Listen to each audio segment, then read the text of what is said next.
Everyone, आज इस video में हम लोग बात करेंगे इंडियन एविडेंस एक्ट के टॉपिक पे। और जो टॉपिक हम लोगों का रहेगा आज के इस वीडियो में वो रहेगा एडमिशन। जी हाँ, क्योंकि हम लोगों ने ऑलरेडी सेक्शन 15 तक क्लियर कर लिया है। 16 को मैं आपको लास्ट में बता दूंगा, बहुत छोटा सा टॉपिक है सेक्शन 16। प्री के दृष्टिकोण से 16 इंपॉर्टेंट है, मेंस के दृष्टिकोण से इंपॉर्टेंट है नहीं, लेकिन मैं आपको एक एक बात बताऊंगा। जैसा मैं आपको वादा करता हूं तो एक एक बात बताऊंगा, एक पोर्शन भी नहीं छोड़ूंगा जहां से कि पानी जहाज के अंदर जाए, और जहाज कितना ही बड़ा हो वो डूब जाता है, आपको भी पता है। तो एक लॉ स्टूडेंट होने के नाते आपको भी कुछ इस तरीके से पढ़ना है कि आपका एक एक टॉपिक आपको कवर होना चाहिए। ऐसा कोई भी पोर्शन नहीं होना चाहिए जो आपका छूटा हुआ हो, इसलिए मैं आपको हर बात डिटेल में बताता हूं।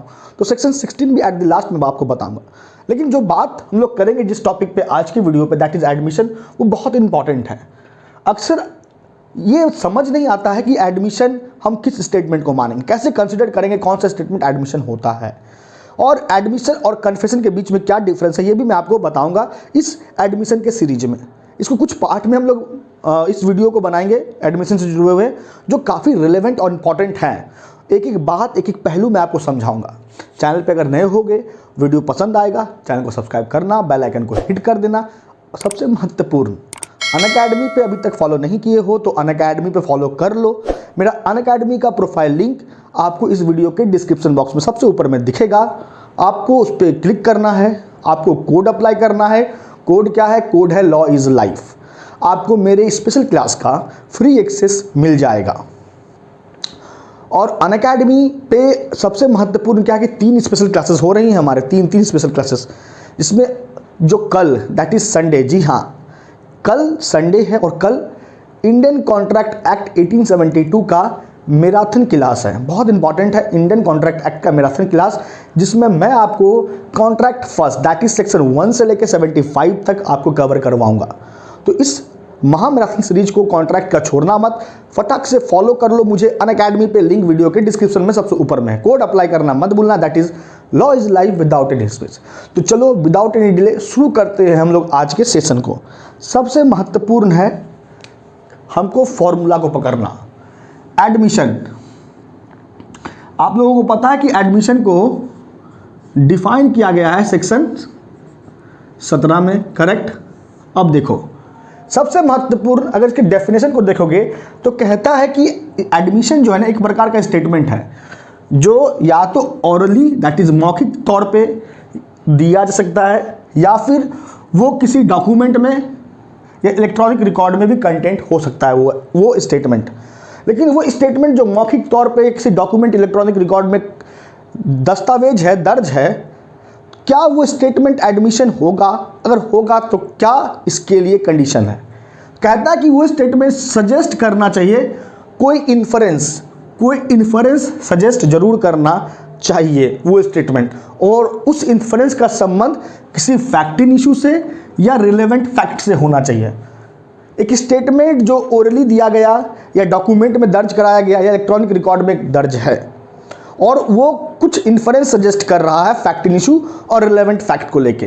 फैक्टिंग इशू क्या होता है? जिसको हम लोग आमतौर पर फैक्टिंग डिस्प्यूट कहते हैं, जिस बात पे दो पार्टी के बीच में विवाद हो, दैट इज फैक्टिंग इशू। और रिलेवेंट फैक्ट आप लोग को पता है कि 5 to 55 के अंतर्गत डिस्कस होने वाले fact that is relevant fact है। अब देखो, अगर यहां पे inference as to fact in issue और रिलेवेंट फैक्ट नहीं होता, इन्फरेंस एज टू गिल्ट होता, only inference as to guilt, and that statement made by person charged with crime, तो फिर वो एडमिशन कन्फेशन हो जाता है, याद रखना। लेकिन यहाँ क्या कह रहा है कि ऐसा स्टेटमेंट जो इन फॉर्म्स में दिया गया, जो सजेस्ट करना चाहिए कोई फैक्टिंग इशू या रिलेवेंट फैक्ट को, और सबसे महत्वपूर्ण वो स्टेटमेंट उन व्यक्तियों के द्वारा दिया जाना चाहिए जिसका जिक्र एविडेंस एक्ट में किया गया है सेक्शन 18 से लेके 20 तक में, करेक्ट। और सबसे बात, स्टेटमेंट इन व्यक्तियों के द्वारा दिया जाना चाहिए, उन परिस्थितियों में दिया जाना चाहिए जिसका जिक्र इस इंडियन एविडेंस एक्ट में किया गया। ये भी 18 से आप इसको 30 तक मान सकते हो। तो परिस्थिति 18 से 30, व्यक्ति जिसके द्वारा एडमिशन दिया जाएगा 18 से 20 मान के चलना। तो इन व्यक्तियों का जो एडमिशन होता है ना वो रिलेवेंट हो जाता है जो व्यक्ति 18 से 20 के अंतर्गत आ रहे हैं, और वो परिस्थिति जो 18 से 30 के अंतर्गत आ रहा है उन परिस्थितियों में दिया गया है तो रिलेवेंट हो जाता है एडमिशन। तो स्टेटमेंट को एडमिशन बनने के लिए जरूरी है इन्फरेंस सजेस्ट करना फैक्ट इशू या रिलेवेंट फैक्ट को लेके। तो यहाँ देखो inference as to fact issue और रिलेवेंट फैक्ट कह रहा है। दैट मीन्स एक बात याद रखना, एडमिशन कोई जरूरी नहीं है कि सेल्फ सर्विंग ही होगा, फेवर वाला ही होगा, सेल्फ हार्मिंग भी हो सकता है, अपोजिट भी जा सकता है एडमिशन एक इंपॉर्टेंट पॉइंट। जब आप सेक्शन 21 को देखोगे, जो बात मैं आपको बता रहा हूं, सेक्शन 21 में यही बात कहा गया है कि एक व्यक्ति अपने द्वारा दिए गए स्टेटमेंट को अपने फेवर में कभी भी नहीं प्रूव कर सकता। आप कुछ भी बोलोगे ना, आप उसको अपने फेवर में इस्तेमाल नहीं कर सकते हो। वो जब भी इस्तेमाल होगा स्टेटमेंट आपने जो दिया है वो आपके अगेंस्ट ही होगा। लेकिन कुछ अपवाद भी हैं इसके, कुछ अपवाद भी हैं जब आपके द्वारा दिए गए स्टेटमेंट आप अपने फेवर में इस्तेमाल कर सकते हो। वो सेक्शन 21 में जब जाएंगे तो हम आपको बताएंगे। तो महत्वपूर्ण क्या था, एडमिशन को समझने के लिए आपको फॉर्मूला घुसा रहे हैं दिमाग में, बाकी सब आपको ऑटोमेटिकली समझ में आ जाएगा, इसलिए इसमें ज़्यादा टाइम हम ले रहे हैं। स्टेटमेंट जो इन्फरेंस सजेस्ट करे किस फॉर्म में होना चाहिए, तो 3 फॉर्म में, oral, content, document, electronic record. Inference क्या चीज़ का सजेस्ट करे, फैक्ट इन इशू का या रिलेवेंट फैक्ट का। फैक्ट इन इशू किसे कहते हैं समझ में आता है, रिलेवेंट फैक्ट किसे कहेंगे ये समझ में आ गया।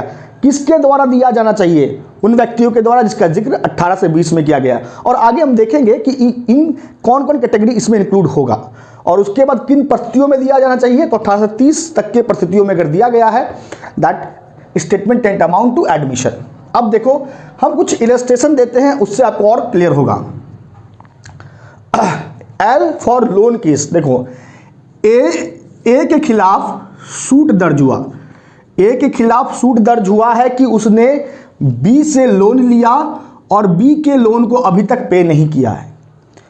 ए के खिलाफ बी ने सूट दर्ज किया for the recovery of loan, और बी कह रहा है कि मुझे मेरा लोन वापस करो, तुमने जो मुझसे लिया था वो तुमने मुझे वापस नहीं किया है। ए कहता है कि मैंने कोई लोन वोन नहीं लिया है। ए क्या कह रहा है, उसने कोई लोन नहीं लिया है, लेकिन वो अपना अकाउंट बुक मेंटेन करता है, वो अपना अकाउंट बुक मेंटेन करता है जिसमें उसने ये लिखा है कि उसने बी से लोन लिया था। अब अकाउंट बुक में लिखा हुआ जो मैटर है with respect to the loan वो रिलेवेंट हो जाएगा। हम अकाउंट बुक के कंटेंट को ए के against as an admission prove कर सकते हैं, क्योंकि वो स्टेटमेंट जो डॉक्यूमेंट में कंटेंट है और वो इन्फरेंस सजेस्ट कर रहा है फैक्ट इशू को लेके कि ए ने लोन लिया है। तो फिर अकाउंट बुक में जो कंटेंट है with respect to the loan वो ए के खिलाफ एडमिशन है और वो रिलेवेंट है और वो एविडेंस के तौर पे इस्तेमाल होगा। उसी तरीके से देखो एक मर्डर का आपको बताते इलस्ट्रेशन। एक व्यक्ति है ए जिस पे आरोप लगा है बी के मर्डर का, और वो एक नाम का व्यक्ति जब डॉक्टर के पास जाता है अपना ट्रीटमेंट के लिए, तो डॉक्टर जब उससे उस ए से जब पूछता है कि आपको ये इंजरी कैसे हुआ, तो यहां ए डॉक्टर को ये नहीं बोल रहा कि उसने बी का डेथ काउज किया, उसने बी को मारा है, ये नहीं बोल रहा, लेकिन वो ये बता रहा है कि उसको जो इंजरी हुआ वो कैसे हुआ। वो बता रहा है कि मेरा बी के साथ लड़ाई हो गया था, मुठभेड़ हुआ, हाथापाई हुआ, इसी में इंजरी हुई है। लेकिन वो ये नहीं बोल रहा है कि उसने ही बी को मारा है, उसने ही बी का डेथ काउज किया है। तो यहाँ पे उसने ही उसके साथ ही बी का लड़ाई हुआ था, उसके बी का मृत शरीर पाया गया। तो ये कहीं ना कहीं इन्फरेंस सजेस्ट कर रहा है कि नहीं कर रहा है कि हो सकता है मर्डर ए नहीं किया हो, फैक्ट इशू का इन्फरेंस सजेस्ट कर रहा है। तो अब उस ए का स्टेटमेंट डॉक्टर को जो दिया गया वो स्टेटमेंट एडमिशन है अगेंस्ट ए। उसी तरीके से बी फॉर पॉइजन, देखो ए नाम का व्यक्ति है जिस पे आरोप लगा कि उसने बी नाम के व्यक्ति को जहर देके मारा है, ये एलिगेशन लगा है अभी ए पे। अब देखो सबसे महत्वपूर्ण क्या है, वही जो जहर दिया गया था, जो पॉइजन दिया गया था बी को, वो पॉइजन ए के पास से बरामद हो जाता है। लेकिन अब यहां देखो उसके पास से जो बरामद हुआ पॉइजन, उसको जहर देते हुए, ए को जहर देते हुए कोई नहीं देखा है, लेकिन वही जहर उसके पास से बरामद हुआ।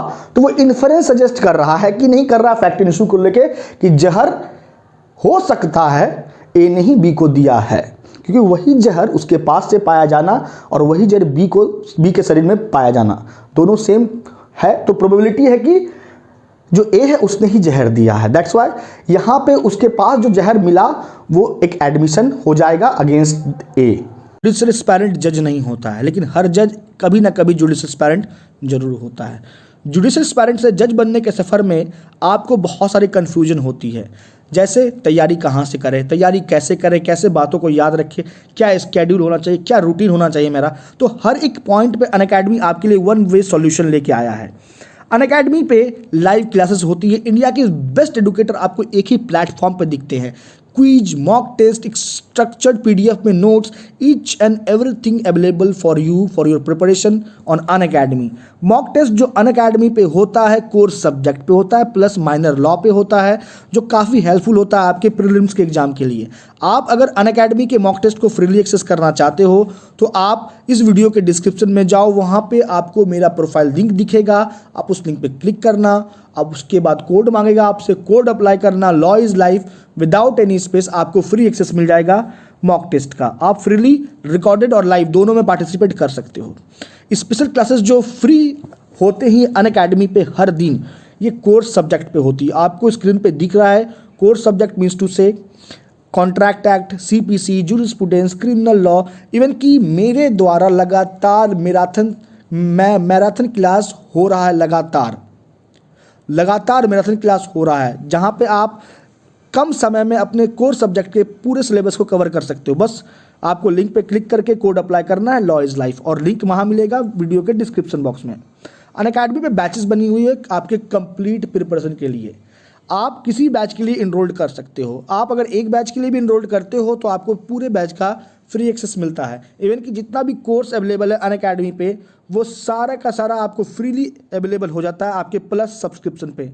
और प्लस सब्सक्रिप्शन का प्राइसिंग प्लान आपको स्क्रीन पे दिख रहा है। आप अपने अकॉर्डिंग 1 मंथ का, 3 मंथ का, 6 मंथ का, 12 मंथ का, 18 मंथ का, 24 मंथ का सब्सक्रिप्शन ले सकते हो। और अगर 12 मंथ का सब्सक्रिप्शन लेते हो तो आपको 37,000 ओनली पे करना पड़ता है। लेकिन इसमें भी अगर आप कोड अप्लाई करते हो लॉ इज लाइफ तो आपको इसमें भी 10% का डिस्काउंट मिल जाता है। अब देखो, ये तो इलस्ट्रेशन भी हो गया, आपको समझ में आ गया। अब आता है सवाल नंबर 3 कि आखिर क्या कारण है कि जो एडमिशन है वो एडमिसिबल हो जाता है इन एविडेंस। हम क्यों एडमिट कर लेते हैं एडमिशन को एज एन एविडेंस? इसका 4 कंडीशन है, 4 कारण है। पहला कारण कहता है कि एडमिशन हमेशा व्यक्ति के इंटरेस्ट के खिलाफ ही होता है। जैसे कि अगर कोई व्यक्ति कोई स्टेटमेंट लिख रहा है, कोई अकाउंट बुक में कुछ कंटेंट दर्ज कर रहा है और वो अपने अगेंस्ट ही दर्ज कर रहा है, तो वो कभी नहीं चाहेगा कि उसका इस्तेमाल उसके खिलाफ हो। लेकिन सिचुएशन ऐसा बना कि वो बिफोर कोर्ट प्रोड्यूस हो गया, तो यहाँ पे सबसे महत्वपूर्ण है कि वो कोई भी व्यक्ति आप अपने खिलाफ ही क्यों सबूत पेश करेगा, क्यों अपने खिलाफ ही सबूत देने की कोशिश करेगा। तो अगर उसने डिस्प्यूट अराइज होने के पहले ही ऑलरेडी उसने लिखा है अपने ही खिलाफ, तो वो सच ही होता है, वो सही ही लिखा होगा। दैट्स वाई ये रिलेवेंट हो जाता है, एडमिसिबल हो जाता है एज एन एडमिशन। अब आता है दूसरा कारण, वेवर ऑफ प्रूफ। जब कोई व्यक्ति किसी फैक्ट को खुद ही एक्सेप्ट कर रहा है कि हाँ हमने किया है, तो फिर उसके बाद उस चीज को प्रूव करने की क्या आवश्यकता। और 58 सेक्शन आपको इसके साथ पढ़ना है, fact admitted did not be proved. अगर आप पे आरोप लगा कि आपने बैंक से लोन लिया है और आप खुद एडमिट करते हो कि हाँ जज साहब हमने लिया है, तो फिर इस बात को प्रूव करने की क्या आवश्यकता, क्योंकि आप ऑलरेडी उस फैक्ट को प्रूव करने के रिस्पेक्ट में वेव्ड कर चुके हो मैटर को।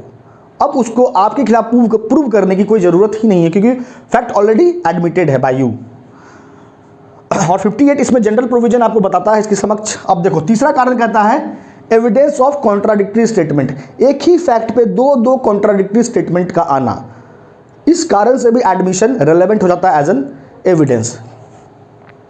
जब ए के खिलाफ सूट दर्ज हुआ कि उसने बी से लोन लिया है कि नहीं, तो वो कोर्ट में आके बोल रहा है कि नहीं लिया है, लेकिन उसके अकाउंट बुक में क्या लिखा हुआ है कि उसने लिया है लोन बी से। तो एक ही फैक्ट पे दो कॉन्ट्राडिक्टरी स्टेटमेंट का होना कहीं ना कहीं झोल है, ये प्रमाणित कर रहा है। दैट्स वाई एडमिशन रिलेवेंट हो जाता है एज एन एविडेंस। और चौथा कि एडमिशन रिलेवेंट है एज एन एविडेंस दैट, क्योंकि वो एविडेंस है सच्चाई का, ट्रूथ का। और इसी पॉइंट पे आपको केस याद रखना है, स्लैटरी वर्सेस पूली का केस। स्लैटरी वर्सेस पूली का केस आपको याद रखना है कि एडमिशन रिलेवेंट है बिकॉज ऑफ, क्योंकि ये सच्चाई का सबूत है। That's why. तो ये चार कारण जिसकी वजह से एडमिशन एडमिसिबल हो जाता है एज एन एविडेंस। इलस्ट्रेशन मैंने बताया, मीनिंग बताया, मीनिंग एसेंशियल एक ही साथ आ जाता है। मैंने कारण बताया कि क्यों एडमिशन रिलेवेंट है एज एन एडमिसिबल है एज एन एविडेंस, ये मैंने आपको बता दिया। अब चौथा नंबर पॉइंट कि कितने प्रकार का हो, ये बेसिक अभी हम लोग पढ़ रहे हैं एडमिशन, बेसिक, पूरा गहराई में जाएंगे, डिटेल में बताएंगे एक बात।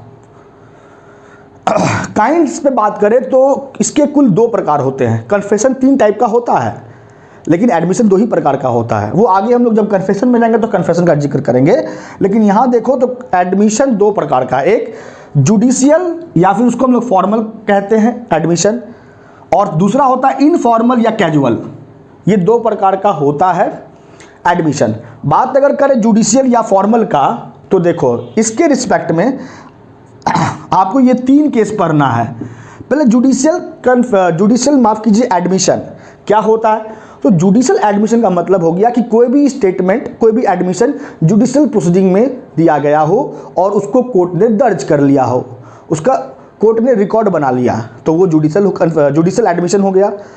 तो कोर्ट प्रोसीडिंग में, जुडिशियल प्रोसीडिंग में दिए गए admission, that is judicial admission, correct. और फॉर्मल भी कहते हैं। और कैजुअल कोई व्यक्ति during course of his life अपने दिनचर्या, आम दिनचर्या में कोई स्टेटमेंट दे जो टेंटामाउंट टू एडमिशन है, तो उस एडमिशन को हम कहते हैं इनफॉर्मल या कैजुअल। अब इसको थोड़ा समझा देते हैं, एक केस से आपको समझाने की कोशिश करते हैं। नागिनदास रामदास वर्सेस दलपत राम इच्छाराम, ये बहुत इंपॉर्टेंट केस है। नागिनदास रामदास वर्सेस दलपत राम इच्छाराम का केस है। इसमें क्या होता है, मान लो ए है और बी है, और इन 2 व्यक्तियों के बीच में टेनेंसी को लेके सूट हुआ है फाइल। अब यहाँ पे एक ए है जो लैंडलॉर्ड है और बी जो है टेनेंट है। ए कहता है लैंडलॉर्ड की सर्टेन प्रॉपर्टी पे बी का कोई टेनेंसी राइट नहीं है, और बी सूट जब दर्ज हो रहा है तो उस दरमियान तक बी यही मान रहा है कि नहीं, मेरा अधिकार है टेनेंसी का उस सर्टेन प्रॉपर्टी पे। लेकिन जैसे कार्रवाई आगे बढ़ा तो यहाँ पे ए और बी मिल के कंप्रोमाइज कर रहा है, कुछ पार्टिकुलर पॉइंट्स पे आके दोनों सहमत हो जाता है और बी अपने टेनेंसी के अधिकार को त्यागने का मन बना लेता है। तो कंप्रोमाइज करना चाहता है बी भी, तो कंप्रोमाइज कर रहा होता है। कंप्रोमाइज हो गया मान लो, उसके बाद जब कंप्रोमाइज हो गया और बी मान लिया कि हाँ कुछ पॉइंट पे मेरा टेनेंसी का अधिकार नहीं है, अब उसके बाद सब्सिक्वेंटली जब कंप्रोमाइज रिकॉर्ड हो गया और उसके बाद बी अगर ये बोलता है कि हम कंप्रोमाइज नहीं करना चाहते हैं, कंप्रोमाइज हम मना कर रहे हैं, कंप्रोमाइज हम नहीं करना चाहते हैं, हम रिफ्यूज कर रहे हैं, जो डिमांड एक कर रहा है लैंडलॉर्ड वो वैलिड नहीं है। अरे भैया, पहले वैलिड डिमांड लग रहा था, कंप्रोमाइज कर लिए और बाद में तुम रिफ्यूज करोगे और बोलोगे कि मेरा टेनेंसी का अधिकार बनता है, तो कोर्ट क्या बी को, टेनेंट को सुनेगी? नहीं सुनेगी। तो कोर्ट जुडिशियल प्रोसीडिंग में आपने जो भी स्टेटमेंट दिया वो अगर रिकॉर्ड हो गया है, वो जेन्युइन है, ये प्रूव्ड हो गया है, तो फिर आप रिवर्ट बैक नहीं कर सकते हो। Fact admitted need not be proved, वो भी पार्टी के डिस्क्रिप्शन पे तो नहीं प्रूव्ड होगा, पार्टी के डिस्क्रिप्शन पे प्रूव्ड नहीं होगा। हाँ, अगर कोर्ट चाहेगी तो फिर उस फैक्ट को अदरवाइज देन एडमिशन प्रूव्ड कर सकती है, ये अलग बात है। लेकिन पार्टी अपने as a matter of right बोले ये पॉसिबल नहीं है। ये बात आप लोग 58 में ऑलरेडी जानते हो। तो यही बात था, यही केस था जो जुड़ा हुआ था जुडिशियल या फॉर्मल एडमिशन से। कन्फेशन बार बार जुबान पे आ रहा है, लेकिन यहाँ कन्फेशन नहीं है, जुडिशियल या फॉर्मल एडमिशन का मैटर है। समझ में आ गया केस? उसी तरीके से ये दो केस भी याद रखो। जब भी बात एडमिशन का होगा, जुडिशियल या फॉर्मल एडमिशन का, तो आपको ये 3 केस याद रखना है, के चारी वर्सेस RM शेषाद्री का और विश्वनाथ प्रसाद वर्सेस द्वारका प्रसाद। बस आपको इतना जान लो कि ये 2 केस भी जुड़ा हुआ है जुडिशियल एडमिशन से, दैट्स इट। और नागिन दास का इंपॉर्टेंट था, जिसमें बताया गया था इफेक्ट, प्रभाव क्या होता है जुडिशल एडमिशन का। मैंने केस को भी आपको डिस्कस कर दिया। तो ये 3 केस हो गया आपको जुडिशल या फॉर्मल एडमिशन से।